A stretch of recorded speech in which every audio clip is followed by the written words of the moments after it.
Giscard d'Estaing amoon na benn jawriñam benn ministre bu ñuy wax Alain Peyrefitte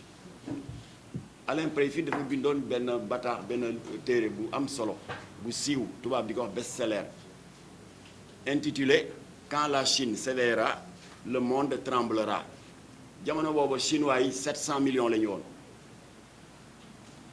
ba pare le monde occidental daal di leen catalogué péjorativement de pays du tiers-monde comme Sénégal ak Burkina Faso yu demee noonu foofu la ñu tegoon Chine 700 millions la ñu woon chinois yi organisme onusien yi genre FNUAP l'organisation pour la population lakkal leen wicc rek ak yi slogan chinois yi da ngeen bari 700 millions lii dans 10 ans foo leen jëm yéen vous allez tout droit vers la faillite économique na ngeen di dundale lii yëpp chinois yi faalewu ñu leen di jur rek 40 ans après ils sont passés du simple au double maanaam période yi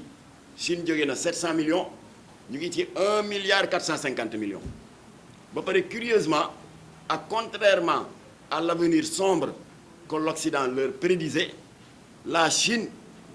est devenue la première puissance économique du monde. La Chine est devenue une puissance industrielle, une puissance technologique.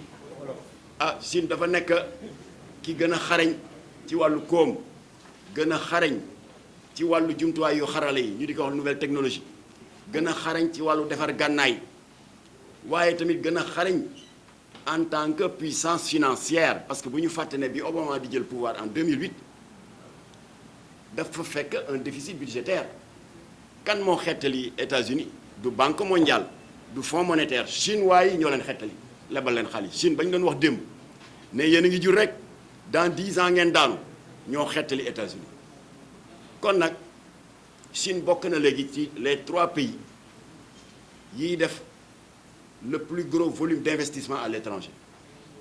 Chine bokk na léegi Conseil de sécurité membre permanent yi bu États-Unis toogee Union soviétique toog maanaam Russie France toog Angleterre toog Chine moo leen juróomeel te dafa am droit de veto comme toutes les grandes puissances Chine day diirante mbagg avec toutes les grandes puissances te kenn mënul dogal dara Conseil de sécurité ci àndu ci loolu mooy droit de veto bu defee veto rek du am Chine bañ doon wax démb naan da ngeen bari da ngeen sakkan na ngeen planning na ngeen avorté faalewuñu leen di jur rek jóge 700 millions ñëw 1 million 400 li teraanga bi leen yàlla defal tey suñu boroom moo leen sotle donte le bokkuñu ak ñoom diine waaye ñoom li leen dal mooy yiw ak teraanga bi suñu boroom def ci suratul Isra ndax xam ngeen avant diine di wàcc dans l'époque pré-islamique boo juree doom muy bëgg a bari te mënoo leen yor c'était ordinaire nga yóbbu ci ñaar wala ñett boori géej rey leen suul leen dafa ordinaire oon si la suñu borom wàccee ci suratul Isra dànkaafu yooyu naan waay yéen jaam yi bàyyi leen di faat seeni doom parce que da ngeen njort ni doo leen mën a yore ci wàllu koom ma di leen xamal ne yéen ñi ma leen yoree ba ngeen day ni ngeen day ba jur leen noonu laa mën a yor ñooñu chinois yi donte le bokkuñu ak ñun diine ñu tey kook ñu ñàkk tey ci loolu la ñu tënku te rëccuwuñu ko la réalité nag moo di ñun Afrique 50 ans après nous sommes dans la même position que la Chine avec nos 1 milliard 350 millions d'habitants yàlla dogal ñu am une population jeune face à une population occidentale vieillissante te la Occident doon wax Chine moom la ñuy waxaat xam ngeen ci dara waa ASBEF ngi nii di ma dégg Afrique da ngeen bari 1 milliard 350 millions 15% de la population mondiale na ngeen di gérer li ëllëg génération yi ñëw dinañ am problème da ngeen sakkan kon nag na ngeen def planning familial avorté leen comme que ñoom mënuñoo ñëw wax ñu ko nag ñuy jaar ci tubaab yi ñuul yu góor yi jigéen ñi moo tax wax naa waa AJS association sénégalaise des juristes sénégalaises ma ne leen seen flyers yi ngeen tasaare ci dëkk bi këru diine yu bari mel nañ leen ci xam nga dañu bëggoon a mettre les musulmans en mal entre eux maa ngi ci benn flyers ñu naan waaw Sénégal ji nii dañuy bëgg a indi jafe-jafe pour bañ ñu daganal yàq biir avortement surtout en cas de viol et d'inceste alors que ñeenti kuréel yi am te ma limal leen ko sànq jubóowuñu parce que boo demee dans l'école Anbalit ñoom nee nañ bébé bi bu amee nangami semaine lay doog a nekk nit am ruu boo demee dans la jurisprudence Chafit mu wax leneen ñoom ñooy wax de du man soo demee dans la jurisprudence Hanafite ñu wax leneen jurisprudence Malikite ñu wax leneen alors mu ne déjà ñoom jubóowuñu seen biir tontu naa leen nag ci débat yépp Adama Mboup tamit baamtu na ko ci débat yi ma sim sànq ma ne leen day leen di informer balaa ngeen di lekk xaalisu bailleur de fonds yi informer wu leen sur la réalité socio-religieuse et socio-culturelle de ce pays yàlla dafa dogal def sutura su mag Sénégal donte le l'islam au niveau de la géopolitique mondiale ñeenti kuréel yooyu la Hanafite Chafite Hanbalite Malikite yàlla def na sutura fii ci Sénégal li këru diine yi am diversité yépp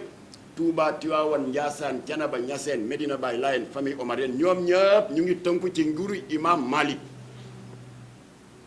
te lan la imam Malik wax ci avortement dafa sukkandiku ci hadisul xudsi bu wér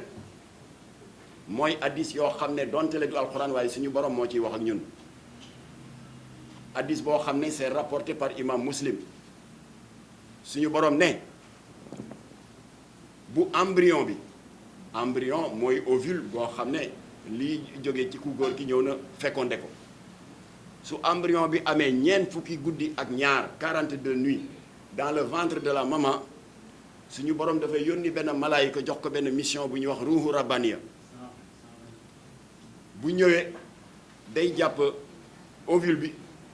oof ko daal di ko sol ruu à partir de ce moment chariatul muhammadiya jàpp na ni bakken taxaw na jëmma jooju ku ko faagaagal commettre nga un meurtre qui appelle une réponse judiciaire la preuve ñaari way dencante bu ñu xasee ba jote lu ñuy def dañuy toog déglu parce que la ca des xamuñ ci dara domaine yàlla la léegi nag yàlla dogal na li l'islam waxoon il y a 1400 ans mois de mai bii passé le gouverneur de l'État du Texas mu di son excellence Greg Abbott signé na benn loi daal di wax ni à partir du moment où échographie ak électroencéphalogramme joxe nañ firnde yu wér ne les battements de cœur de l'enfant commencent à être perceptibles en général au bout de 6 semaines à partir de ce moment avortement xaraamal nañ ko fii ci état du Texas le mouvement féministe dem wuti avocat attaqué loi bi au niveau de la plus haute juridiction muy cour suprême léegi le 2 septembre mooy semaine bii ñu génn cour suprême dëggal na lu gouverneur Texas wax nee nañ bàyyi leen ko noonu fœtus bi bu xësee ba battement cœur yi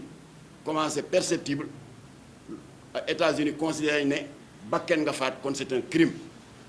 léegi nag ñoom wëlbatiku nañu dem nañ ca président américain bi pour di fa jéem a ut ndimbal te loolu ba ka l'islam waxee ça fait 1400 ans États-Unis jóg ñu tey ko ñu ñàkk ko tey daal di wax la même chose ba tax na kon science bi moo àtte ñëpp te wax naa ko bi science tàmbalee àtte 1984 la wax naa ko sànq ci français dama koy tënk ci wolof muy découverte extraordinaire bi un ancien gynécologue avorteur docteur Bernard Nathanson def parce que 1984 xam ngeen ne boobu le diagnostic prénatal defoon na un bond de géant avec l'avènement de l'imagerie médicale par balayage à l'ultrason ñu gën ko xam ci baatu échographie mu ne nag comme que werante bi bari na te ñoo jël une femme volontaire à l'avortement ñu dëpp ko appareil bi ngir ñuy mën a suivre ci écran télé en direct comportement xale bi werante bi jeex ñu xool ba xam kii ñuy faagaagal ndax nit la wala déet ndax ku am yëg-yëg la wala déet ñëpp a d'accord mu am benn femme volontaire buy ñëw pour ñu def avortement visualisé en direct grâce à l'échographie avorteur bi daal di ñëw ak i gànnaayam daal di jëkk jël benn appareil bu ñuy wax spéculum ngir mën a am accès dans la cavité de l'utérus jël beneen deuxième appareil bu ñuy wax ténaculum ngir mën a fixer spéculum bi fermement sur le col de l'utérus jël beneen troisième appareil bu ñuy wax sonde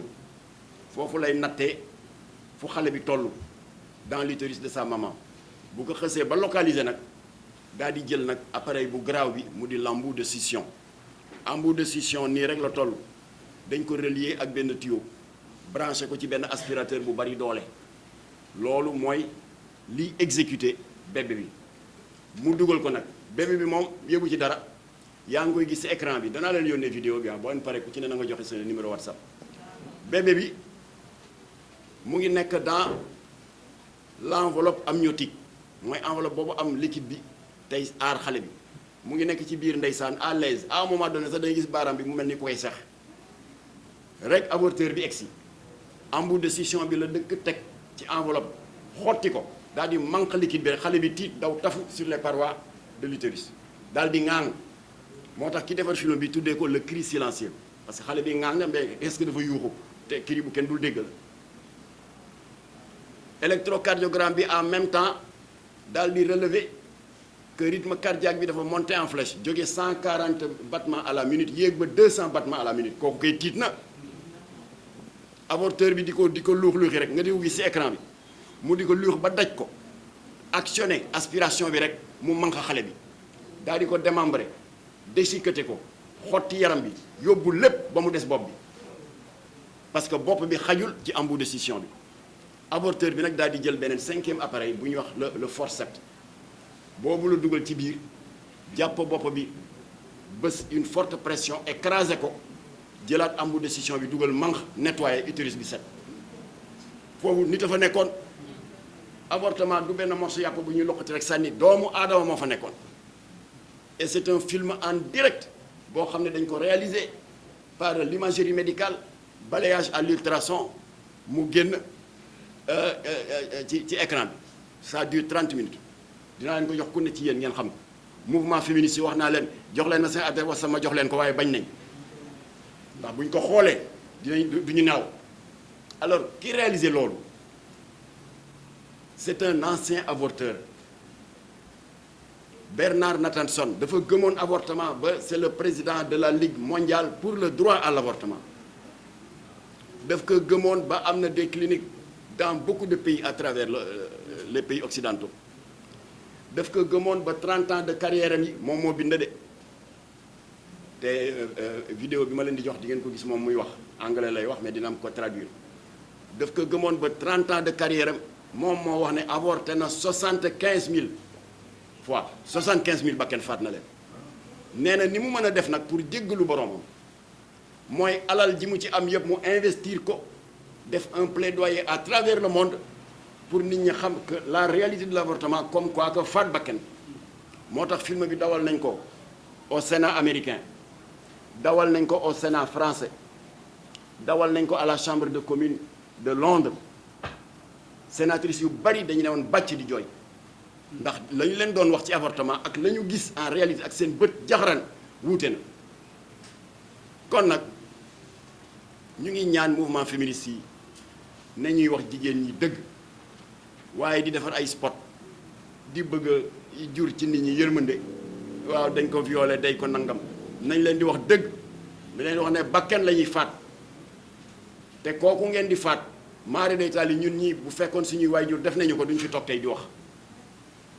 kon di def benn propagande ak campagne pour la légalisation de l'avortement non seulement c'est égoïste waaye c'est inhumain et c'est lâche mu ngoog ndax booy def plaidoyer pour la légalisation de l'avortement par souci d'équité et de transparence ñii ngay campagne wax leen dëgg wax leen nombre d'avortements yi échoué ginnaaw bi mu amee une perforation de l'utérus avortement yi nga xam ne dafa mujjee jur infection de l'appareil génital de la femme bari na avortement yi nga xam ne dafa mujjee jigéen ji jaare fa daal di ni ñu ko waxee ci wolof daal di jaasir bari na avortement yi nga xam ni dafa mujjee dikkal ku jigéen ji le syndrome post-abortif maanaam ay dépression nerveuse ba jigéen gi bu gisee xale ci mbedd mi rek bët yi taa ak rongoñ bu rombee benn clinique bët yi taa rëcc boobu di ko topp ba am na ci ñoo xam ne dañu mujj xaru loolu nañ koy wax jigéen ñi. cancer du col, cancer du sein. sans compter cancer yi am après avortement, cancer du col de l'utérus, cancer de l'appareil génital nañu koy wax jigéen ñi nañuy wax jigéen ñi li nga xam ne docteur kii bind na ko Bloomfield